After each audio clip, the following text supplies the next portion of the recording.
네, 하나님의 은혜입니다. 그렇죠? 좀 한국 교회에 50% 이상이 교회 학교가 없답니다.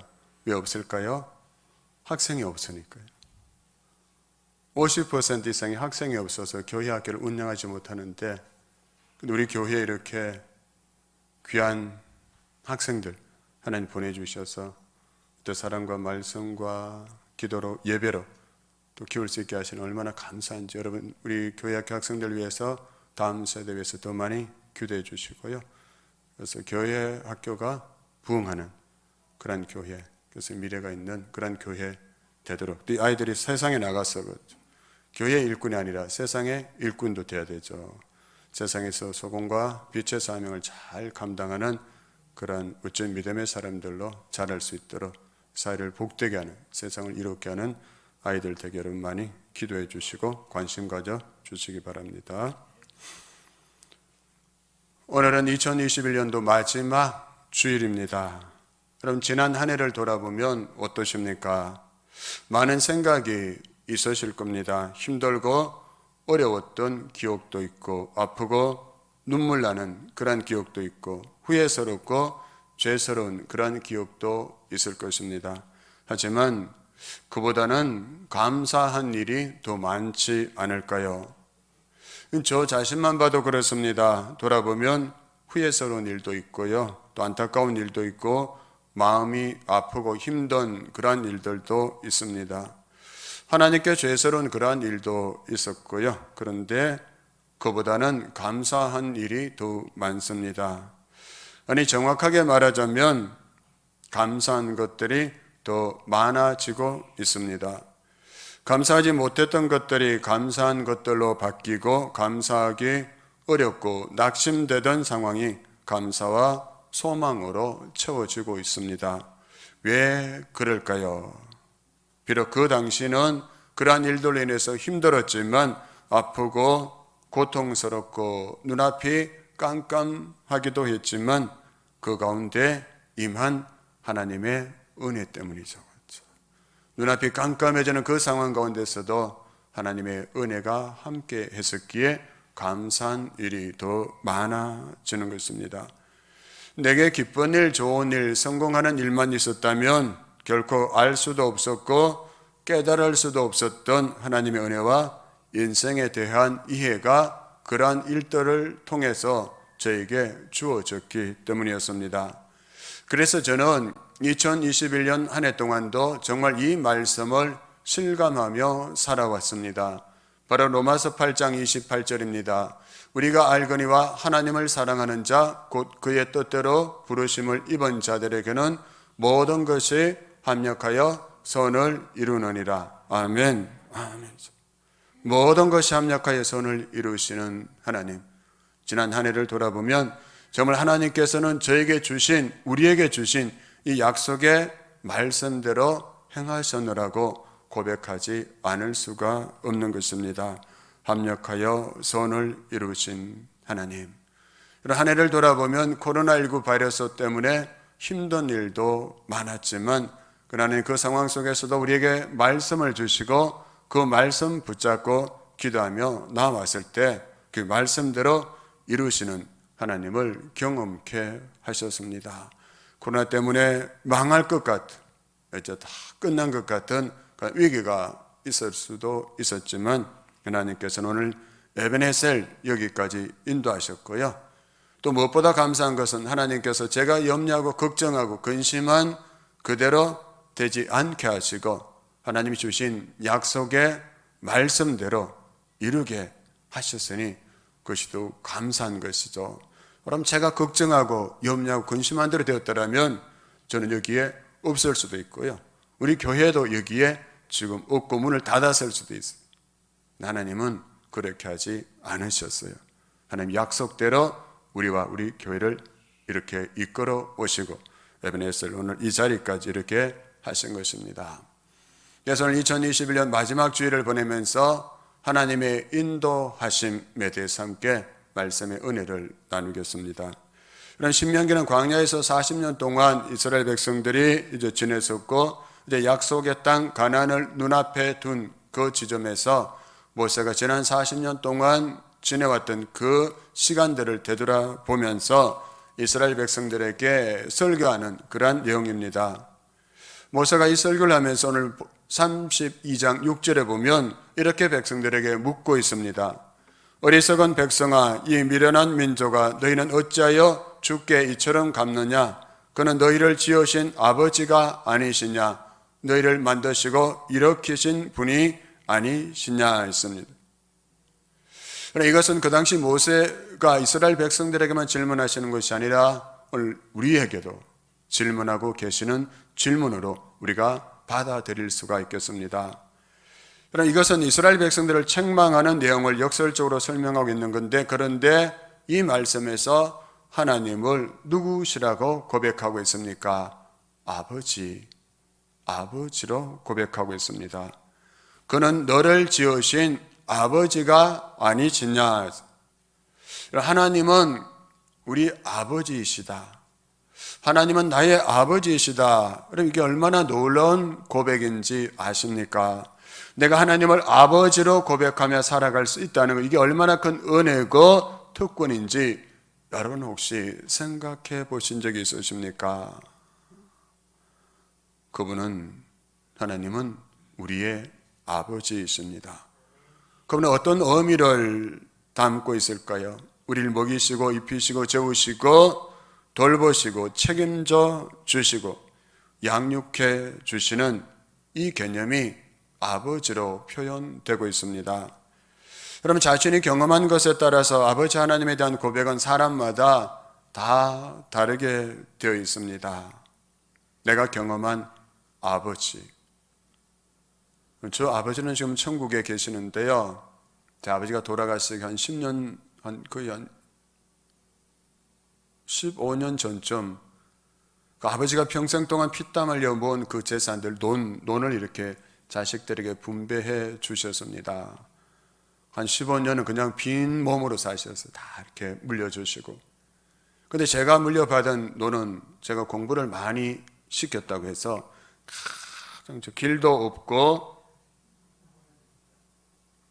저 먼 곳에 논이 계속 물이 차 있고, 물 차 있는 그 논은 농사도 잘 되지 않습니다. 그 논을 저에게 물려주셨어요.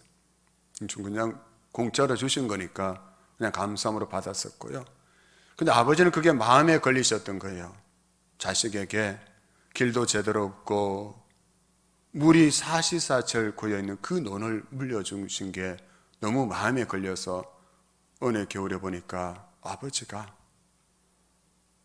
논 그 뒤쪽에 고랑을 이렇게 파시고, 시내 가서 폐타이어 파는 곳에 가서 폐타이어를 트럭으로 사오셔가지고 거기에 타이어를 이렇게 다 집어넣어가지고 물이 빠져나갈 수 있는 길을 만드신 거예요. 자식에게 그런 논을 물려주신 게 아버지는 너무 힘드셨던 거예요, 마음에. 그리고 그 일을 다 하신 다음에 다 했다고 이제 내가 다 했다 그러시고는 건강을 잃기 시작하셨어요. 너무 힘드셨던 거예요. 그 겨울에 그 땅을 파고 폐타일 묻는 그 일이. 그때부터 아르시다가 제 아버지는 천국으로 가셨습니다. 아버지는 그런 분이시죠, 그렇죠? 육신의 아버지도 그렇지만 하나님 아버지는 그 아버지보다 더 우리를 사랑하신다. 어떻게 해요? 우리를 살리시기 위해서 그 아들을 내어주신 분이시잖아요. 나 같은 죄인을 살리시기 위해서 그 독생자 아들까지 내어주신 분이 우리에게 무엇을 더 아끼시겠습니까? 그 사랑으로 하나님은 오늘도 우리와 함께 하시고 우리를 인도해 오셨기에 오늘 우리가 2021년 이 마지막 송년주일 예배를 드리게 된 줄로 믿습니다, 여러분. 그렇다면 그 하나님 아버지가 2021년 동안 나에게 어떤 분이신지, 나의 하나님 아버지는 어떤 분이신지 한번 생각해 보시고 고백해 보십시오. 오늘 집에 돌아가셔서 내 아버지 하나님은 어떤 분이셨는지 이렇게 생각해 보시면서 한번 기록해 보시기 바랍니다. 나의 아버지 하나님은 이런 분이시다. 나의 아버지는 나에게 이러이러한 분이시다라고 고백할 수 있으면 오늘 한 해를 참 아름답게 마무리할 수 있게 되는 것입니다.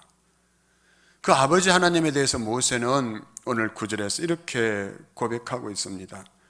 여호와의 분깃은 자기 백성이라 야곱은 그가 택하신 기업이로다 했습니다.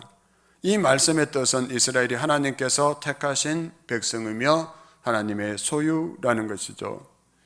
이 세상에서 우리가 얼마나 성공하고 얼마나 비싼 옷을 입고 얼마나 좋은 차를 타고 얼마나 좋은 저택에서 살고 내 이름 앞에 어떤 화려한 직함이 붙느냐, 그것이 자신의 가치를 결정하는 것이 결코 아니라는 사실입니다. 사람들은 그것을 얻기 위해서 수많은 수고와 노력을 하지만 그러나 내가 노력해서 얻은 그것들이 내 존재 가치를 결정짓는 것은 아니라는 사실을 우리가 기억해야 하는 것입니다. 그러면 나의 진정한 가치를 결정짓는 것이 무엇이겠습니까? 여러분의 가치는 어디에 있습니까? 나의 진정한 가치는 내가 하나님의 자녀라는 크기에 있는 것이죠, 여러분. 하나님의 자녀 누구라고? 나는 하나님의 자녀라고 말할 수 있는 크기에 내 인생에 내 존재의 가치가 있다는 것입니다. 그래서 요한복음 1장 12절에 보면 그를 맞아들인 사람들, 곧 그 이름을 믿는 사람들에게는 하나님의 자녀가 되는 특권을 주셨다, 이렇게 말씀하고 있습니다. 또 히브리서 4장 16절에 보면 그러므로 긍휼하심을 받고 때를 따라 돕는 은혜를 얻기 위하여 은혜의 보좌 앞에 담대히 나아갈 것이니라. 아멘. 하나님의 자녀에게 주시기로 예비해 놓으신 그 은혜를 얻기 위해서 그 은혜의 보좌 앞으로 담대하게 나아가라 했습니다. 근데 그렇게 다 담대하게 나아가는 게 아니더라고요. 주저하죠. 나 같은 게 뭐. 자신을 보는 거예요. 은혜의 하나님, 은혜를 준비해 놓으신 여호와 이레 하나님을 바라보셔야 하는데 내 자신을 자꾸 바라보는 거예요. 나는 아닌 것 같고, 누구 정도는 돼야 할 것 같고, 누구만큼 봉사하고 누구만큼 헌금해야 하나님께서 복을 주실 것 같은 그러한 마음에 사로잡혀 있는 성도들이 우리 교회 안에 있다는 거예요. 얼마 전에 어느 분이 저에게 전화하셔가지고 내가 하나님의 자녀라고 말하면서 자꾸 이렇게 실패하고 살아가는 이 모습을 보여서 너무 죄송합니다 하면서 울면서 그렇게 전화를 주셨어요. 그런데 그분은 우시는데 저는 기쁜 거예요. 내가 하나님의 자녀인데 이렇게 살아서 죄송합니다. 더 당당하게 살겠다는 그 고백. 얼마나 놀라운 고백입니까? 그래서 저는 말해줬어요. 집사님 울지만 저는 지금 너무 기쁩니다. 하나님의 자녀라고 고백하는 이 고백을 통해서 하나님께서 앞으로 어떻게 역사하실지 기대가 되기 때문입니다. 우리가 하나님의 자녀란 이 사실을 여러분 분명하게 알고 고백하지 못하면 우리는 일생 동안 구경꾼 신앙생활을 하게 되는 거예요. 구경꾼 신앙생활, 어떤 신앙일까요? 하나님의 자녀의 특권을 누리지 못하고 다른 사람들의 간증을 들으면서 야, 저 사람은 정말 좋겠다, 저 사람은 예수 잘 믿어서 저렇게 복받고 사니까 정말 좋겠다, 이렇게 맨날 부러워하면서 낙심하고 절망하며 그렇게 신앙생활을 하게 되는 거죠. 하나님께서 그에게만, 그 사람에게만 그런 특권을, 그런 은혜를 주신 걸까요? 아니죠. 우리 모두에게, 예수 그리스도를 믿는 우리 모두에게 하나님의 자녀의 특권을 주시고 누릴 권리가 우리에게 있다는 사실을 기억하셔야 돼요. 그래 하나님의 은혜 보좌 앞으로 우리가 담대히 나아가서 구할 수 있게 될 것이고 하나님께서 예비해 놓으신 그 은혜를, 그 복을 받아 누리며 살아갈 수 있게 되는 것이죠. 하나님께서는 이렇게 약속하시지만 문제는 뭐예요? 우리가 믿지 못하는 거예요. 내가 믿지 못하는 거예요. 설마 나에게도 이런 일이 일어날까라고 하면서 자꾸 의심하는 거죠. 그 의심은 누가 주는 것일까요? 하나님이 그 의심을 주는 것일까요? 마귀가 주는 거예요. 그래서 우리가 믿음으로 응답받고 믿음으로 복받고 믿음으로 큰 일을 행하려고 하면 이 의심과 싸워서 이겨야 합니다. 왜요? 우리가 의심이 들어오면 믿음이 약해지고 말씀대로 행할 용기가 없어지죠. 자꾸 주위를 살피게 되고 이렇게 하다 내가 창피를 당하지 않을까 그렇게 생각하기 시작하고 그러다 보니까 믿음으로 나아가고 반응하지 못하게 되고 하나님의 은혜와 복은 점점 멀어지게 되는 것입니다. 그럼 이 의심과 마귀가 주는 이 의심과 싸워서 이기기 위해서 어떻게 하면 될까요? 먼저 믿음의 말을 해야 합니다. 모든 것을 긍정적으로 생각하고 잘 될 줄 믿고 믿음의 말을 해야 합니다. 왜요? 하나님은 우리에게 가장 좋은 것을 주길 원하시는 아버지이시기 때문이죠. 그래서 내가 이렇게 하다가 불행해지지 않을까, 내가 이렇게 하다가 망하지 않을까, 내가 이렇게 하다가 죽지 않을까는 이러한 생각들을 다 버리셔야 합니다. 어떤 경우에도 긍정적으로 생각하시고 모든 것이 잘 될 줄 믿고 이런 믿음으로 기도하고 믿음으로 말하고 믿음으로 선포하며 살아갈 때 하나님은 되게 하시는 하나님이신 줄로 믿습니다. 여러분. 그래서 오늘부터 말을 바꾸시고 이야기를 바꾸시기 바랍니다. 둘째, 모든 것이 가장 좋게 될 줄 믿고 그것을 생각하며 상상하고 바라보며 믿음의 말을 해야 하는 것입니다. 에베소서 3장 20절 한번 띄워주실래요? 에베소서 3장 20절 같이 한번 읽겠습니다. 시작. 우리 가운데서 역사하시는 능력대로 우리가 구하거나 생각하는 모든 것에 더 넘치도록 능히 하실 이에게 아멘. 하나님은 어떤 하나님이라 했습니까? 우리가 생각하거나 구하는 것에 더 능히 넘치도록 역사하시는 하나님이신 줄로 믿습니다. 여러분, 오늘 믿으십니까? 여러분, 내가 구하는 것, 생각한 것보다 더 능히 넘치도록 역사하시는 하나님, 전 올 한 해도 그 하나님을 경험하고 있습니다.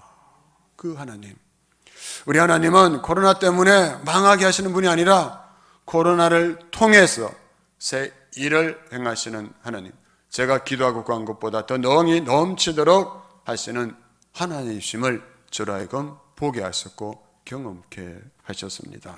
그래서 저는 우리 하나님이 너무나 좋습니다. 제게만 아니라 여러분 모두에게 하나님 그렇게 행하시기 위해서 준비하고 계시는 우리 아버지 하나님이신 줄로 믿습니다.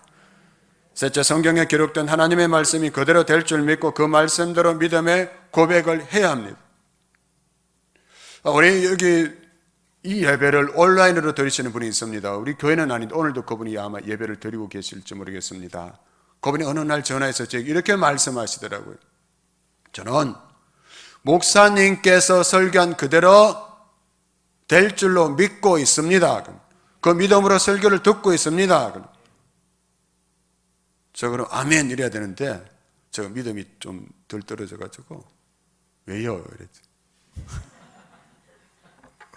그랬더니 그분이 하나님께서 목사님을 통해서 선포하고 계시기 때문에 저는 그대로 될 줄 믿고 있습니다. 놀라운 믿음이죠.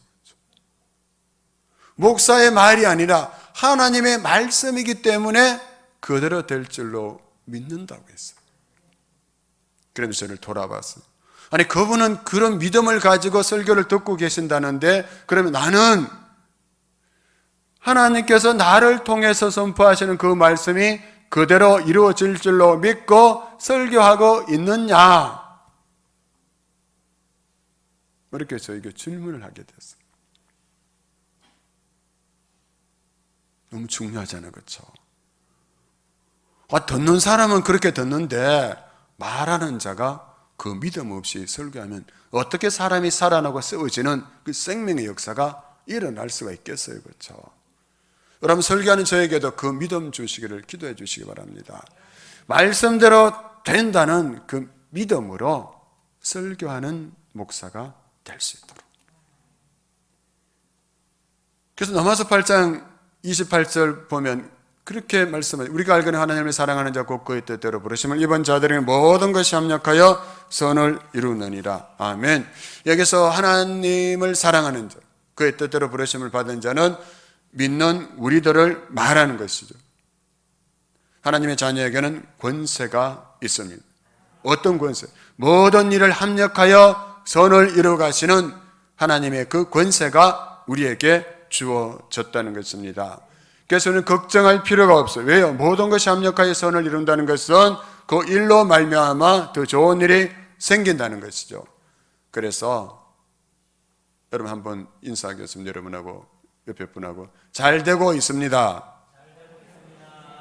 기도하면 더 잘 됩니다. 아멘. 잘 되고 있다고 안주하지 마시고 기도하면 더 잘 된다는 거예요.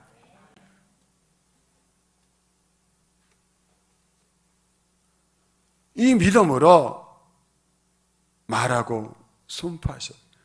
성경 말씀 그대로 될 줄 알고 믿음으로 반응하며 나아가는 거예요. 왜요? 나 같은 게 말한다고 뭐 이렇게 생각할 수도 있죠. 그런데 아니에요. 성경에 보면 우리 입술의 열매를 창조하시는 분이 누구시라고 말씀하고 있습니까? 하나님. 내 입술의 열매를 창조하는 것은 내가 아니라 내 입술의 열매를 창조하시는 분은 하나님이시라고 하셨어요. 그래서 어떤 말을 해야 될까요? 내 입술에 열매를 창조하시는 하나님이심을 믿는다면 믿음으로 말하고 믿음으로 선포하면서 살아가야 하잖아요. 하나님 오늘도 그런 사람을 통해서 하나님의 역사를 이루어가고 계시고 그 아버지 하나님의 영광을 그런 사람을 통해서 드러내기를 원하신다. 하나님은 전심전력으로 하나님께 매달리고 선포하고 살아가는 사람에게 하나님의 능력을 베푸시기 위해서 온 땅을 두루 찾아다니고 계신다고 성경에서 말씀하고 있어요. 하나님 오늘도 다 찾아다니시고 어디에 그런 사람이 있을까? 전심전력으로 나에게 매달리고 믿음으로 말하고 믿음으로 믿고 선포하는 사람이 어디에 있을까 찾다가 딱 봤는데 동탄 성지교회 안에 있는 거예요. 그를 통해서 능력을 베풀어 주시는 거예요. 여러분. 하나님의 그 능력의 통로가 저와 여러분이 될 수 있기를 간절히 소망합니다. 또 하나님은 그냥 우리를 자녀 삼아주시고 버려두시는 것이 아니라 인도하신다 했습니다. 10절 보면 여호와께서 그를 황무지에서 짐승이 부러지는 광야에서 만나시고 호위하시며 보호하시며 자기의 눈동자같이 지키셨도다. 아멘. 자기의 눈동자같이 지키신다 했습니다. 하나님께서 우리를 눈동자같이 지키신다는 것은 어떤 의미일까요? 완전하게 보호하신다는 의미죠. 완전하게 보호하신다. 눈동자는 엄청난 신비를 간직하고 있지 않습니까? 가령 위험이 닥치면 눈동자를 보호하기 위해서 눈꺼풀이 저절로 다치잖아요. 그렇죠? 또 각종 이물질이 눈 안에 들어가면 속눈썹과 겉눈썹이 보호막이 되어주고 작은 먼지라도 들어오면 어떻게 됩니까? 저절로 눈물이 나와서 그 이물질이 나가도록 그렇게 하지 않습니까? 하나님께서 당신의 자녀인 우리를 그렇게 눈동자같이 보호해 주신다는 것입니다. 하나님이 나를 눈동자같이 보호하고 계신다. 그 눈동자같이 귀하게 여기시고 보호해 주신다는 그 사실을 믿느냐 믿지 않느냐 그것은 나에게 달린 것이죠. 오늘이라도 내가 그 사실을 믿고 믿음으로 반응하고 나아가면 놀라운 부흥의 역사가 우리에게 시작될 줄로 믿습니다. 내 아버지 하나님은 눈동자같이 나를 지키신다. 그런데 우리는 어떻게 합니까? 우리 자식도 맨날 내가 지켜야 되려고 하잖아요. 내가 다 지켜야 된다고. 힘도 없고 능력도 없는 내가 내 자식을 불꽃 같은 눈동자로 지키려고 한다고 지켜집니까? 포기하시고요. 어떻게 해야 될까요? 눈동자처럼 지켜주시는 아버지 하나님께 맡기면 가장 잘 되게 하실 줄로 믿습니다. 하나님께서 인도하시는 또 다른 훈련 방식이 있습니다. 그것은 바로 훈련이죠. 11절 12절 같이 한번 읽겠습니다. 11절 12절입니다. 시작. 마치 독수리가 자기의 보금자리를 어지럽게 하며 자기의 새끼 위에 너풀거리며 그의 날개를 펴서 새끼를 받으며 그의 날개 위에 그것을 입는 것 같이 여호와께서 홀로 그를 인도하셨고 그와 함께한 다른 신이 없었도다. 아멘. 그럼 우리가 눈동자같이 나를 지키신다는 이 사실을 잘못 받아들이면 나를 온실의 화초같이 보호하신다 이렇게 오해할 수가 있습니다. 그런데 하나님은 우리를 과잉 보호하시지 않는다는 것입니다. 하나님께서 우리를 눈동자같이 귀하게 여기시며 보호하시지만 병아리 같은 인생으로 살기를 원치 않으시고 당신의 자녀들이 독수리같이 되기를 원하십니다. 그래서 때로는 고통스러운 순간을 통해서 우리를 훈련하시고 연단하고 계신다는 사실이죠. 하나님이 그 고난을 통해서 우리를 훈련해서 우리의 병아리 같은 우리의 신앙이 독수리 같은 신앙이 되기를 원하신다. 그래서 인생의 고난과 시련이 계속 올 때 어떻게 반응해야 될까요?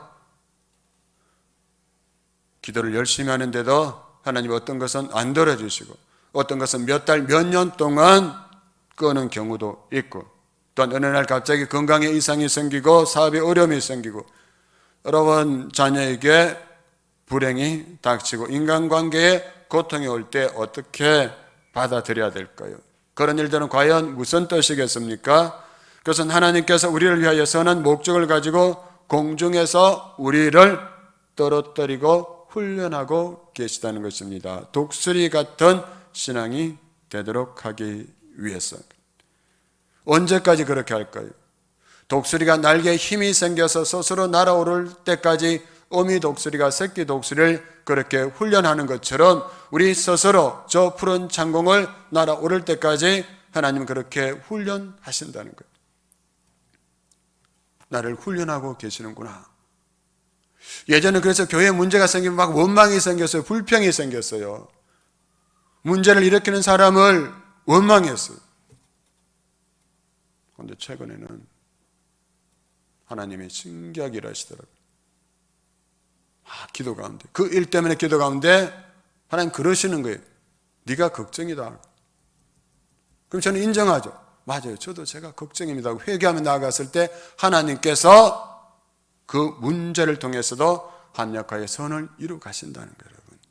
맨날 그 사람 탓하고 그 사람 공격하고 그 문제 바라보고 묵상하고 거기에 눌려지는다고 해서 그 문제가 해결되는 게 아니라는 것이죠. 이 문제를 통해서 하나님께서 나를 훈련하고 계시는구나. 독수리 같은 신앙으로 나를 훈련하고 계시는구나. 나에게 하나님께서 가장 좋은 것을 누리며 살도록 하나님이 예비하신 그 은혜와 복을 누리며 살아가는 독수리 같은 자가 되도록 나를 훈련하고 계신다고 믿음으로 고백하고 받아들일 때 그 문제를 통해서 내가 달라지는 거예요. 여러분 고난과 환난이 왔을 때 그 문제만 해결해 달라고 아무리 기도한다고 해도 내가 달라지지 않으면 그 문제는 해결된다고 나에게 무슨 큰 유익이 있을까요? 저는 다니엘 기도회 강사 중에서 지선 전도사님이라는 분이 있던데요. 그분의 간증을 통해서 저는 놀라운 도전을 받았어요. 그래서 오늘 새벽에도 일어나서 그분의 그 간증을 또 듣고 그 찬양하는 은혜라는 찬양을 또 들었어요. 그분의 신앙은 고난을 통해서 우리가 상상할 수 없는 그 큰 고난과 훈련을 통해서 연단되고 훈련되어서 순금 같은 신앙으로 태어났는데요. 근데 그분이 한 이야기 중에 자기는 고난을 달라고 기도한다는 거예요. 그런 기도 해보셨습니까? 하나님 나에게 고난을 주소서라고 기도한다는 거예요. 우리는 어떻게 해서라도 고난을 피해 가려고 하자는 거죠. 더 놀라운 것은 자녀에게도 고난을 달라고 기도한다는 거예요. 내 자녀에게 고난을 주소서. 그런 기도 해보셨어요? 저도 못 해봤어요, 사실. 저도 목사지만 저희가 많은 고난을 당하며 살았기에 제 자식은 고난을 당하지 않고 살았으면 좋겠다는 그 마음이 솔직히 있었어요. 근데 그분의 간증을 들으면서 놀라운 도전을 받았어요. 그럼 왜 그렇게 고백할까요? 그 말로 표현할 수 있는 그 고난을 통해서 그분이 이제 하나님의 은혜를 마음껏 누리고 말할 수 있는 그 지경까지 이르게 됐고, 그 아들도 그 고난을 통해서 그 아이가 믿음이 엄청나게 놀랍게 자랐어요. 그래서 자신에게도 고난을 주시고 아들에게도 고난을 주소서라고 기도한다는 거예요. 그리고 그 고난을 견딜 힘을 구해야 되겠죠. 고난이 다 유익이 되는 게 아니잖아요. 그렇죠? 현재 고난은 장차 우리에게 나타날 영광과 좋게 비교할 수 없도다 하셨으니 그 약속의 말씀을 붙잡고 너희를 향한 내 생각을 내가 하나니 평안이요 재앙이 아니니라. 너희에게 미래와 희망을 주는 것이니라. 이 약속의 말씀을 믿는 믿음이 있을 때 고난을 통해서 우리를 새롭게 하시고 그 고난을 통해서 오히려 하나님을 영화롭게 하는 그 자리로 우리를 이끌어 가신다는 사실이에요, 여러분. 그러니까 우리는 이제 정말 독수리 같은 그 신앙으로 자라서 고난을 피할 것이 아니라 하나님 고난을 정면으로 돌파하며 그 고난을 타고 올라서 그 푸른 창공을 나르는 그 신앙의 경지까지 이르게 해 주소서라고 기도할 수 있고, 고난을 견딜 수 있는, 내가 마땅히 감당해야 할 고난이라면 이 고난을 견디고 승리할 수 있는 믿음을 저에게도 주소서라고 기도해야 돼요. 고난 없는 인생이 있을까요? 다 고난이 있어요, 인생에는. 이 고난에 어떻게 반응하느냐가 그래서 중요하죠, 그렇죠? 이 고난이 우리의 신앙을 연단하고 훈련해서 우리가 저 푸른 창공을, 참새나 잡새들은 바람이 불면 피해서 숨지만 독수리는 오히려 그 폭풍을 타고 높이 올라가자는 거죠. 그래서 우리 신앙이 다 거기까지 이르러서 고난을 달고 높이 날아올라서 그 고난을 통해서 하나님을 영원하게 하는 그 자리까지 다 이르게 되고 진짜 믿는 자에게 주어지는 그런 은혜와 영광을 경험하고 간증하며 살아가는 저희와 여러분 되시고 2022년을 앞두고 있는 이 시점에서도 그런 믿음으로 새해를 설계하고 그 하나님을 새롭게 경험하고 간증하게 되는 저와 여러분 될 수 있기를 주님의 이름으로 축복합니다. 아멘.